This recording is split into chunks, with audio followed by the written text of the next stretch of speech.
Hello, everyone. Hope you are well on this Tuesday night. It is January 16th, and I have several things to cover here. God help us if this one thing is going to come to fruition, this thing that scientists are working on. They're saying it's 100% lethal. I'm going to go into that a little bit here in a few minutes. I also have some other important updates to talk about, other things that are going on. The WEF is at it again. We've got a good passage that I'm going to share with you towards the end of the video as well. But I'm hearing more people talk about trying to get more prepared, and more people are getting concerned. And as far as what I'm hearing on the ground and through other people, there's more concern, and that's growing for this year with good reason. There's so many things happening as far as all the wars going on. We've got a lot of natural disasters happening. We have the threat of disease and shortages in the economy. Inflation's not stopping. It's a host of stuff, y'all. It's a big storm. So I am hearing more people that don't normally talk about it, people that are not typically concerned about this, starting to ask more questions and things. So it's a good sign in one way. On the other hand, it's like, dang, they're starting to wake up, this person or that person. So something to think about. Let's keep on top of it. Saw a story where Pakistan is saying that Iran killed two people, two innocent children, in an unprovoked attack by Tehran. They launched ballistic missiles and drone attack on quote unquote militant bases inside of Pakistan. They're saying the violation of their airspace. This is just the one example of all kinds of little conflicts and all kinds of things going on all over, especially in the Middle East, in Europe as well. So it's hard to keep up with it all. And you can't help but think that it's just a big powder keg. There's several powder kegs just all over the place. It really is. And we can't forget about North Korea. That guy's running his mouth all the time. Yeah, I don't know he runs his mouth a lot, but um, he's just gonna go off the deep end and do something stupid, I think. And then of course China, Taiwan thing. You never know about that. Texas, God bless them. The Biden administration is now filing new filing with the Supreme Court, threatening legal action against Texas for the continued control and holding Shelby Park at Eagle Pass, and they're still blocking the Border Patrol, the feds, from coming in there. I tell you, bless them. The Texas Guard still holds Shelby Park at Eagle Pass. It's been going on a little while now, a few days at least, almost a week. Now the administration was talking about how some people had drowned trying to cross the river, and they were blaming the Texas Guard with that. But when they looked further into it, it actually didn't. Those people drowned actually before the takeover of the Texas Guard, the Texas military. So, I mean, people are gonna, so many trying to cross. Unfortunate. It's very sad and unfortunate, but there's going to be human loss in that. But they're trying to pin all kind of things on them.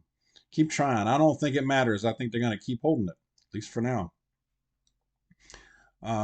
What else? The WEF, they're having their little meeting over there in, I think, Davos, Switzerland. Ursula von der Leyen, I'm probably not going to say that right. She is the president of the European Commission, whatever that means. But she was talking about how we have to tackle misinformation and disinformation and polarization. And there was a little speech she made, or I watched a little clip that was about 2 or 3 minutes of it. It's like this lady was talking a lot of stuff, but she said nothing. It's like some kind of, I don't know what. It's just a bunch of gibberish. But anyway, she also said we must, quote unquote, drive global collaboration to tackle misinformation and disinformation and polarization. Well, whatever, lady, whatever. Take you another drink. These people, the more I hear from them, and it's like every year they do this stuff. It's like you have to question. I mean, how much power do they really have? I mean, do they really have much? I don't know. I mean, I know they have leaders of nations, and leaders and businesses and all that stuff there, including the governor of Georgia. He goes to these things, of course, you know. But, you know, at some point, you just have to figure out that don't be afraid of these people. It's just a bunch of elites. There's no telling what they're doing. Anyway, I just had to share that. It was kind of almost comical to hear her talking. All right. Health officials warn that travelers at Dulles and Reagan airports may have been exposed to highly contagious measles. I mean, what's next? You got RSV, you got the flu, you got COVID, you got measles now coming around. You got this flu, the bird flu. You know, it just makes you wonder what's being cooked up, what's next down the pipe. Um, I don't know. These people are something. I have to question. I have to wonder. What nefarious forces are at work here. Speaking of that, Chinese scientists are experimenting with a mutant coronavirus strain that attacks the brain. They say it's 100% lethal when they're testing it on mice that have been quote unquote humanized. So they've created this and they're testing it. What does that tell you? They've created a strain that has a 100% kill rate. Now, these scientists, it says that they are linked to the Chinese military. What could go wrong? I mean, what? You're creating something with 100% lethal, and you've already tested it on mice. All the mice that you tested it on have died. What could go wrong? What? Why is the first question. Why? We can speculate, right? And when is this going to be a problem? I want to talk about lockdowns. Would anything prevent this? If this were to break containment, um, I guess it depends on how transmissible it is. But it sounds like they're cooking up something that's bulletproof here. Kind of makes me think of movies and books like The Stand from Stephen King. If you never read that, give it a shot. I know people don't like Stephen. I get it. Have issues with Stephen King. I know. He's a strange little dude, but that book, The Stand, is something else. It's the premise, at least, begins with the military has this deadly virus that they keep in containment, but it breaks containment, unfortunately, and kills 99% of the people. And after that, it's about how the 1% try to survive rebuild society, and it's super interesting. It's good against evil and all that kind of stuff. But anyway, this is like a bad book or something. What could go wrong? And you know,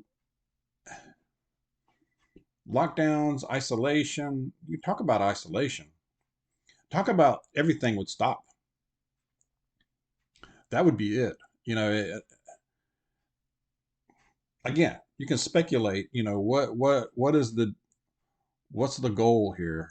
Why would you choose to create something like this if you didn't intend on using it, just to see if it works? Apparently it works on mice. That's kind of scary. This is something else. It affects the brain. It attacks the brain. And I know some of y'all have mentioned this too. You might be thinking about this particular one where there's a virus or something that's being developed or discovered. I don't know, but it sounds like this has been manufactured. Makes you wonder what else has been created, what else has been done, right? I wonder. I'll let y'all share your thoughts in the comments on that one. But God did not give us the spirit of fear, and we are His. No matter what happens, no matter what man or human tries to do, we are His forever. So He, whatever does happen, whatever's coming down the pike, virus, civil war, these elections, pestilence, economy crazy, going crazy, wars and rumors of wars, we are still His. He will see us through it. He will. Which brings me to a verse. The verse is not super related to this, but anyway, I thought it was a good verse to share, especially these days. Actually, I guess you could say it does kind of correlate or resonate with these days or any days.